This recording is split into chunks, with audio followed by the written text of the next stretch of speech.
सगळे आधार जेव्हा काहीच काम करत नाहीत त्यावेळेस आपण ज्याला हाक मारत असतो तोच आपला खरा आधार असतो. परंतु जीवनामध्ये वेगवेगळ्या गोष्टीचा आधार घेऊन जगताना माणसाला आपला मुख्य आधार जो आहे त्याचाच विसर पडत असतो. आणि म्हणून आपल्या जीवनातले सगळे आधार ज्यावेळेस आपल्याला निराधार बनवतात आणि तेव्हा आपण ज्या आधाराकडे पाहत असतो, ज्याची आठवण आपल्याला येते, तोच आपल्या जीवनातला खरा प्रमुख आधार असतो.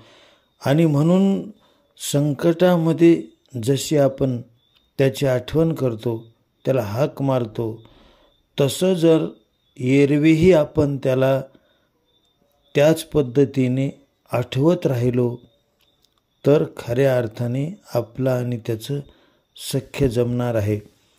परंतु माणसाच्या अहंकाराला एक दुनिया उभी करायची असते आणि त्याच्यामध्ये मिरवायचं असतं आणि त्याच्यामध्ये वाहत जायचं असतं. ही नशा त्याला आवडत असते आणि म्हणूनच तो आधार सोडून स्वतःलाच मोठा समजून जीवनामध्ये जगत असतो. आणि म्हणून संकटाच्या वेळी ते सत्य माणसाला आठवतं आणि माणूस भानावर येतो, जाग्यावर येतो, त्याची नशा उतरते. आणि म्हणून ज्याला घोर संकटामध्ये आठवायचं आहे त्यालाच सदैव आठवत राहणे याचंच नाव भक्ती आहे. आणि हेच जीवनामध्ये खऱ्या अर्थाने साध्य करायचं आहे.